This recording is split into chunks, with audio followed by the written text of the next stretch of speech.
대림동 본당에 다니는 오철호 아브라함입니다. 여러분에게 오늘은 이 책 그분에 대해 말해주세요. 이 책을 함께 읽어보고 싶습니다. 이 책의 내용은 예수님이 돌아가신 15년 후에 그의 제자들 그리고 그 기적을 경험했던 사람들이 함께 모여서 예수님에 관해 이야기를 나누는 들을 담고 있습니다. 제가 이 책에서 가장 기억에 남는 부분은 여러분들도 잘 아시는 기적일 텐데 오병이어의 기적 부분입니다. 거기서 이제 음식을 나누기 위해서 한 소년이 음식을 들고 왔는데 그게 너무 작았습니다. 그래서 걱정이 됐는데 예수님께서 소년을 보고 말씀하십니다. 선물은 적고 많음이 중요하지 않다. 그게 전부라면 그것으로 충분하다. 그래서 너의 선물이 필요하다. 결국 기적은 일어났습니다. 자, 여러분들에게 예수님은 어떤 분이십니까? 혹시 여러분들이 겪은 일상의 기적들을 함께 생각해 본다면 더 따뜻한 겨울이 되리라 생각합니다.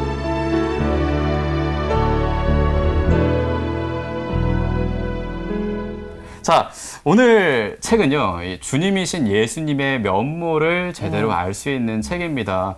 그분에 대해 말해주세요. 카파름나움 이야기라는 책인데, 이 책 소개를 선생님께 이렇게 좀 부탁드리고 싶어요.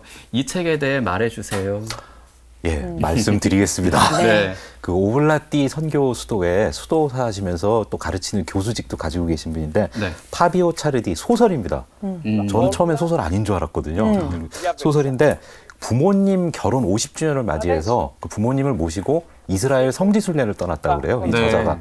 거기에서 받은 감동을 정말 그 현장감 있는 그 감동을 그 소설로 이렇게 풀어낸 그런 책입니다. 네. 뭐 그 예수님이 떠난 지 한 15년 정도 지난 다음에 그 카파르나움에 베드로, 시몬 베드로의 장모, 뭐 우리 식으로 하면 처갓집이라고 그럴까요? 거기에 이제 사람들이 모여서 예수님의 기적을 경험한 사람, 직접 만난 사람들의 이야기를 듣습니다. 네. 그래서 자꾸 그 사람들이 이제 그분에 대해서 말해주세요, 뭐 이렇게 네. 얘기하는 거죠. 그래서 직접 읽어보시면은 이게 성서 장면이 자꾸 막 떠올라요. 아, 이거 성서에서 읽었는데. 근데 일종의 이제 성서의 이야기의 틈새랄까 그런 부분을 이야기 어떤 상상력으로 메워주는 되게 생생합니다. 원제가 가파르나움 이야기예요. 아, 그게 원제래요? 네, 그렇다고 해요. 가파르나움도 짚고 넘어가야 할 듯해요. 네. 가파르나움이 그 갈릴리 호수, 그 예수님의 주요 활동 무대였죠. 네. 그 이스라엘 북쪽 끝에 있는 그 갈릴리 호수의 끝쪽에 있는 마을인데 거기 뭐 옛날에 오래된 회당도 있었다고 그러고 특히 그 성서에 보면은 기적을 많이 행하신 곳입니다. 아, 맞아요. 그래서 뭐 책에도 나오는 이야기입니다만 뭐 랍비 야이로의 딸을 죽은 딸을 살리시고 또 하여라는 여인을 이렇게 회복시켜 주시고 그다음에 베드로의 장모의 열병을 낫게 하시고 그런 기적들이 많이 일어난 곳이거든요. 그 어떻게 보면은 가장 불쌍한 사람들이 고통받고 이런 사람들이 사는 곳입니다. 가장 낮은 곳. 아, 그래요? 예, 그렇기 때문에 그런 사람들이 고통받는 사람들과 함께 하신 곳이기 때문에 카파르나움을 이렇게 무대로 설정하지 않았나. 가장 그렇군요. 낮은 곳. 가파르나움에서 예수님을 만났거나 기적을 경험한 사람들의 이야기가 그렇죠. 모여져 있는 책인데 그분들이 제일 많이 공통적으로 하는 말이 있습니다. 마치 뭐 코미디 프로에서 계속 반복적으로 하는 것처럼 잊을만 하면 나오는. 그분에 대해 말해주세요. 그분에 대해 말해주세요.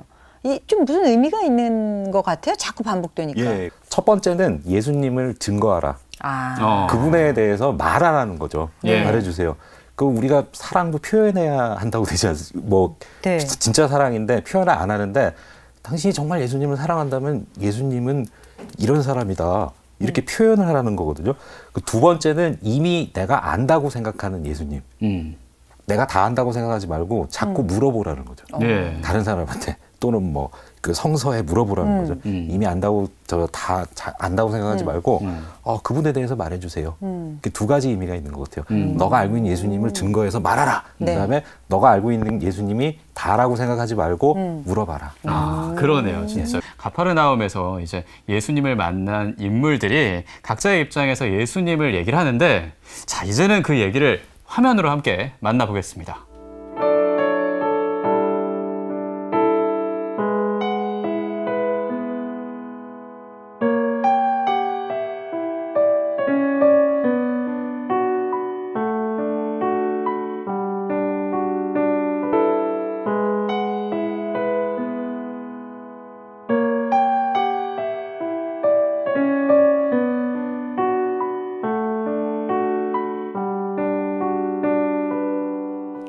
근데 이 등장인물들의 이야기를 들어보면 공통된 점이 하나 있어요. 어떤 점이요? 느끼셨는지 모르겠는데 그 사람들을 다 예수님께서 이렇게 한 장소로 불러 모은 게 아니라 직접 찾아가셨다는 거예요. 맞아요. 직접 가시죠. 그렇죠. 네. 저는 예수님은 뭐라고 생각하느냐 물어보면은 돌아다니시는 예수님. 어떻게 보면 방랑자 같기도 하고 여행자 또는 뭐 나그네 이런 이미지가 그러니까 중간에 어느 지역이나 이런 데서 잠시 머물러서 이렇게 뭐 활동을 하시거나 그런 적은 있어도 거기에 안주하거나 오래 머물지는 않으세요. 늘 돌아다니세요. 사실 우리 사제들? 신부님들도 이런 분들 참 많거든요. 제가 좋아하는 신부님들 참 그렇게 직접 찾아가시는데 예수님 이런 식으로 많이 걸으셨으면 진짜 하루 10,000보 이상은 충분히 하시지 않았을까라는 생각도 들면서 자, 이번엔 예수님의 부르심을 받은 제자들의 증언 함께 만나보죠.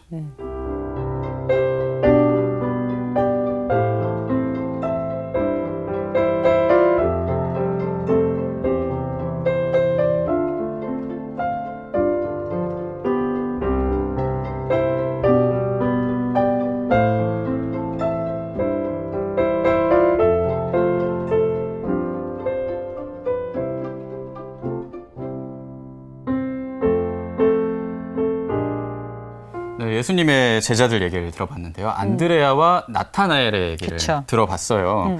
얘기했듯이 예수님은 제자를 모을 때에도 먼저 다가가셨습니다. 이건 선교를 어떻게 해야 될까? 교회가 선교를 어떻게 해야 될까? 이 부분과도 함께 맥이 닿아 있는데 선생님 평신도로서 아니 왜 그 얘기를 들으면서 지금 깜짝 놀라고 계시는 거예요? 제가 평신도 말씀하셨지만 제가 감히 이 선교에 대해서 말할 자격이 있을지 확 찔렸습니다. 그래도 한번 이 책의 그 바탕을 두고 생각해 보면요. 그 유명한 구절입니다만 이 책에도 너희는 오너라 이러잖아요. 그 예수님은 초대하시는 예수님. 늘 부르세요 먼저. 그 다음에 이제 나를 따라라 이렇게 말씀하시는데 나를 따른다는 거는 늘 너희들하고 같이 다니겠다는 거거든요. 먼저 초대하고 그 왜 주례사 중에 정형화되어 있는 것 중에 이거 있죠. 기쁠 때나 슬플 때나 뭐 즐거울 때나 괴로울 때나 네, 건강할 때나 몸이 아플 때나 그렇죠.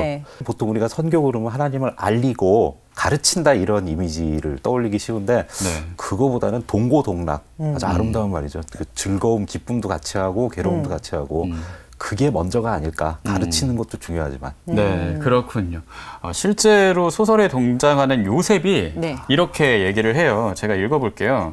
목수의 작업장에서 힘들여 일하시던 그는 우리의 수고를 알고 있었습니다. 우리네 땅에서 흐르던 젖과 꿀은 얼마나 많은 노동을 우리에게 요구했는지요. 이렇게 있네요. 네. 그 책에 이런 대목이 있습니다. 그는 아버지의 직업을 따랐고 나무, 돌, 쇠붙이로 일을 했어요.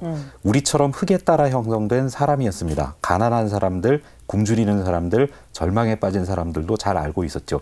이게 그 원래 같이 살던 가족들이 예수님에 대해서 이제 증언해주는 그런 대목인데, 그러니까 땀 흘려서 같이 함께 일하는 뭐 요즘식으로 하면 노동의 현장이라고 그러나요? 삶의 현장. 그런데 늘 같이 계셨던 거죠. 그러니까. 맞아요. 뭐 특별한 분이 아니고. 말씀하신 것처럼 그 일단 공생활 전에 목수의 생활도 30년을 하셨고 그냥 일반 사람들의 생활을 다 아시다 보니까 그 서민의 고충이라 그래야 될까? 그런 거를 일단 기본적으로 알고 있는 지도자. 그러니까 그런 걸 모르는 지도자들하고는 조금 다르다라고 해서 참 이게 좀 비교가 살짝 되는데 선생님 어떻게 보셨어요? 저거 할 말 많습니다. 하십시오. 원고를 내려놓으셨어요. 하십시오. 아이고 간단하게 그냥 뭐 뻔한 얘기일 수도 있는데 그 공감의 리더십 뭐 그런 말 많이 하지 않습니까? 네. 그 서로 깊이 이해를 해야죠. 뭐 그쵸. 국민이건 뭐 지도자 리더라면은 뭐 어떤 조직을 하든지. 근데 공감하려면은 또 소통을 해야죠. 그러니까 내 뜻을 갖다가 일방적으로 지시하거나 뭐 명령하는 게 아니라 내 뜻을 이해시키기 위해서 열심히 설득하고 노력을 해야 되고 그다음에 경청해야 되는데 그러니까 소통, 공감하고 소통하고 그런 지도자가 많았으면 우리가 오늘날 이렇게 고통스럽게 어떻게 괴롭게 이렇게 지내고 있을까 이런 생각을 해봅니다. 그래요. 공감 소통 얘기해서 그런데 저는 잘 듣는 지도자도 필요하다. 짧게 그럼요. 이렇게 얘기하고 싶네요. 저는 진짜 무엇이든지 듣는 게 일단 기본이라고 생각합니다. 맞아요. 들어야지만 이게 자신이 알고 있는 폭도 넓어지니까 말입니다. 어머, 한 건 했어. 너무 좋았어. 오늘은 제가 도장받았나 봐요. 네. 네. 이번에는 소설에 나오는 그 기적 이야기를 좀 했으면 좋겠는데요. 저는 그런 생각 들더라고요. 이 기적이라는 게 그냥 예수님께서 딱 행하신 게 아니라 기적이 있으려면 되는 기본 그 뭐 씨앗, 토양이 되는 게 일단 사람들의 믿음이 있는 다음에 그 위에 만들어지는 게 아닌가. 내 믿음이 너를 구원하였다. 이 말 있었잖아요. 연타석으로 안타를. 자, 김주환 선수 2루타. 네. 그러면은 그 기적이 일어나기에 어떤 구절들이 전후에 있었는지 한번 먼저 만나보겠습니다. 네.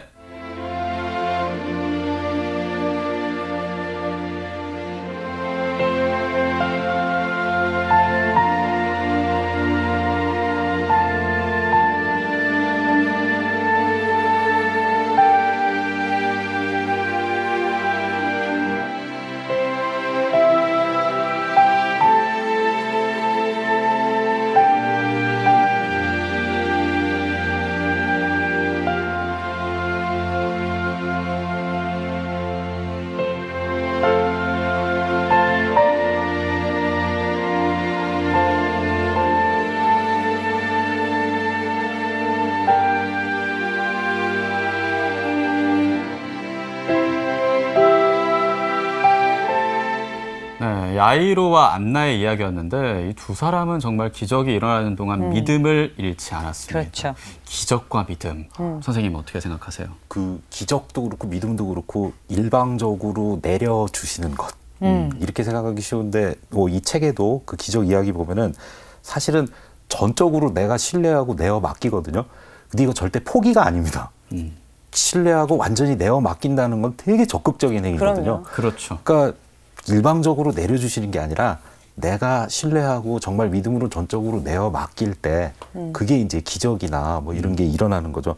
그러니까 믿음의 깊이가 자기의 믿음의 깊이가 자기를 구원하는 건데 그래서 보면은 그래서 인간이 존엄한 것 같아요.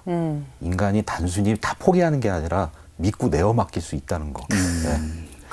그렇군요. 믿음으로 저 산도 옮기리 믿음으로 바다도 가르리 믿음으로 하는 그런 큰 일도 있지만 사실 그 저희가 지난주에도 얘기했던 그 오병이어의 기적. 네, 오병이어의 기적. 그 오병이어의 기적은 진짜 산을 옮기고 바다가 가르는 거랑은 조금 다른 느낌인 것 같아요.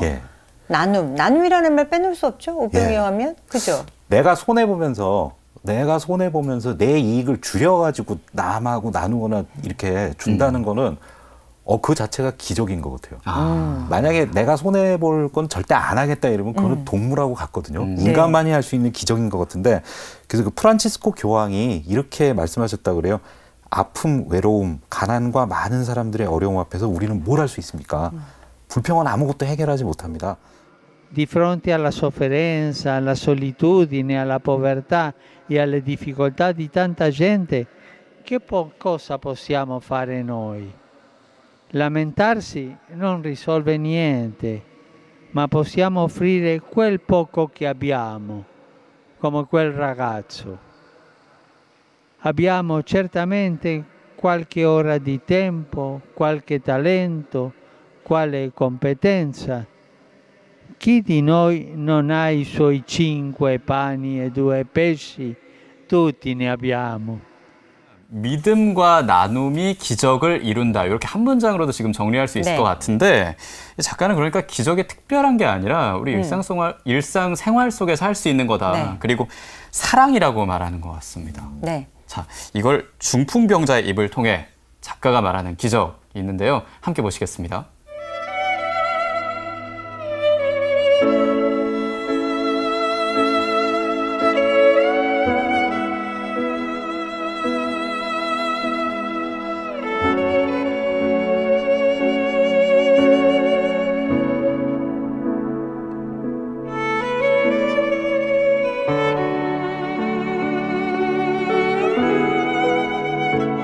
이제 인상적인 구절도 몇 가지 얘기하면 좋을 것 같은데 네. 뭐 저부터 얘기해 볼까요? 네, 말씀해 보세요. 네.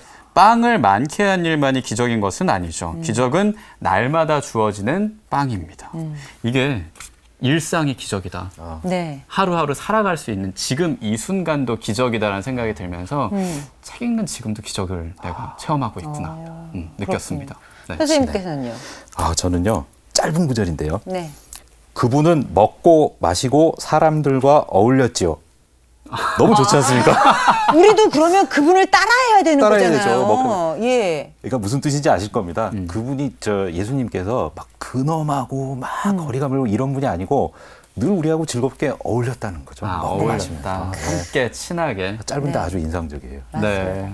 저는 사실 이렇게 제가 보니까 우리 김지연 아나운서랑 찌찌뽕이에요. 같은 페이지예요. 아, 그랬어요? 저는 특별한 것만이 기적이 아닙니다. 기적은 평범한 것입니다. 하면서 앞에 어떤 예가 나왔냐면 풀포기 사이에 피어난 꽃이 기적이고 싹 트는 곡식알, 떨어지는 잎사귀, 결국은 내 곁의 친구요, 뭐 어머니의 사랑. 우리가 이렇게 책, 영화, 그리고 이야기라는 방송을 함께 할 수 있는 것도 이게 기적이잖아요. 그러네요, 진짜. 예, 저희가 그렇지 않으면 어떻게 만나가지고 할 수 있겠어요, 맞습니다, 이런 방송을. 진짜. 그래서 이 방송을 통해서 시청자 여러분들과 만나는 것도 기적입니다.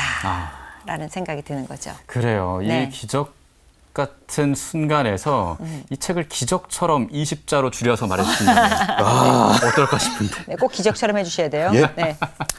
예수님의 삶은 가장 극적이고 위대한 드라마다. 오. 이게 소설이거든요. 네. 드라마다. 예. 아, 맞아요. 맞습니다. 선생님 오늘 감사합니다. 예, 고맙습니다. 감사합니다.